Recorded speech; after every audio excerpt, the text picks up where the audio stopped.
Hello, our dear viewer of MRU TV. Welcome to another edition of International Poko News. I'm Kabanda Hood. Let's start with the headlines.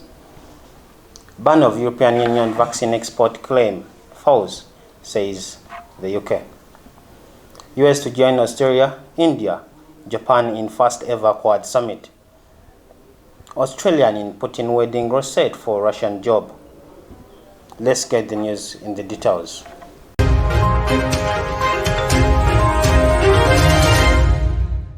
In Australia, an Australian ex-foreign minister who danced with Vladimir Putin at her wedding in 2018 has been nominated for the board of directors at a Russian state oil giant Rosneft. Susan Nachibuka with the details. Opposition politicians had accused Karine Kenay of undermining EU foreign policy with her choice of guest. Mrs. Kenay, at age 56, left the Austrian government in 2019. She is linked to the far-right Freedom Party. German ex-Chancellor Gerhard Schröder, a friend of Mr. Putin, heads the board. Mrs. Kenay has written several books on energy, geopolitics, and the Middle East. Her website notes that she graduated in law and Arabic from Vienna University. She was a diplomat in the 1990s and has written articles on the Middle East and energy for Russian state broadcaster RRT and other publications.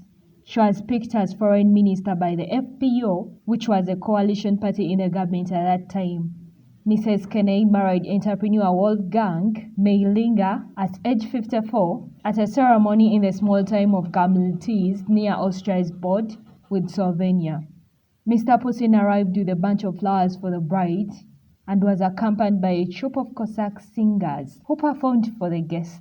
His spokesman, Dmitry Peskov, told Russian media that he also presented the newlyweds with a painting of village life, an antique oil press, and a samovar, an unused propriety in Russia. Mr. Putin gave a speech in German and toasted the bride and groom, Mr. Peskov added.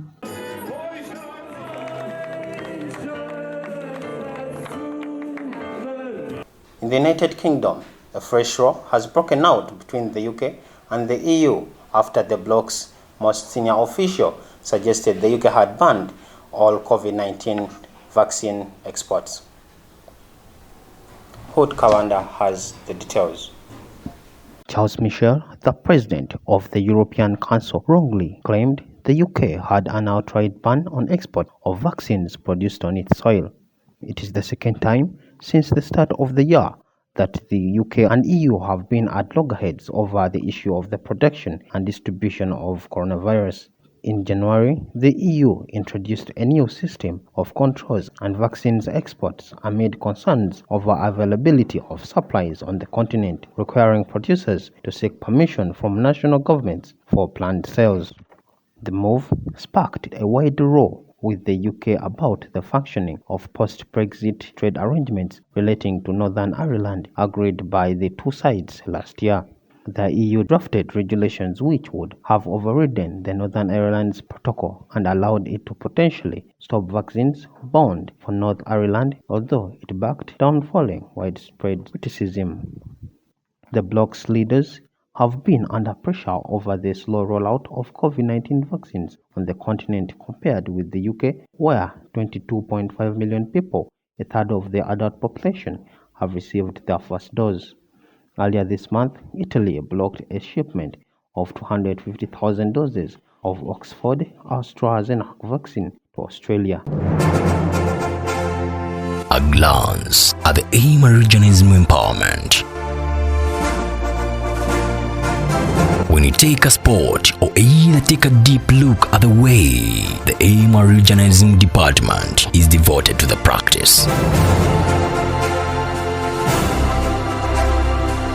It is hands-on to every participant and backed by the well-stocked studios of Royal FM and MRU TV.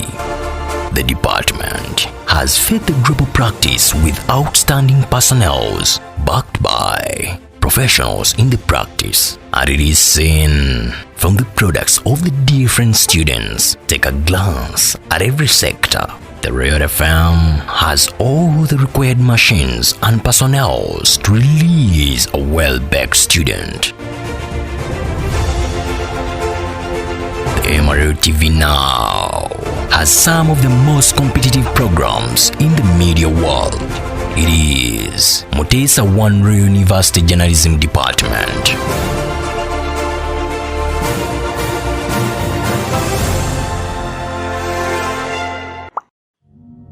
Rockets target Iraq airbase hosting U.S. forces. The attack comes days after the U.S. carried out airstrikes on Iran-backed Iraq militias in Syria. Let's get the full details from Manya Evelyn. The attack comes days after the U.S. carried out airstrikes on Iran-backed Iraq militias in Syria. 10 rockets have hit a base hosting U.S.-led coalition forces in western Iraq. The U.S. Department of Defense confirms a U.S. civilian contractor died after suffering a heart attack while sheltering. No other deaths and injuries were confirmed. Last month, a rocket attack in northern Iraq killed a Filipino contractor and injured a U.S. service member. President Joe Biden said those strikes are the first known use of military forces by his administration were meant as a warning to Iran and its proxies. The Iraq's paramilitary Popular Mobilization Force, which is dominated by Shia militias, said the U.S. action pointed to dangerous future developments. Pope Francis said his planned visit to Iraq would go ahead despite the latest violence. In Brazil, the president has told Brazilians to stop whining over COVID-19 as he criticized measures to curb the virus despite a huge surge in the virus cases and deaths. The full report from Bilaba Betty. President Jair Bolsonaro has told Brazilians to stop whining about COVID-19 as he criticized measures to curb the virus despite a surge in cases and deaths. His comments came a day after Brazil saw a record rise in deaths over a 24-hour period. Brazil is facing its worst phase of the pandemic, hence leaving its health system in crisis.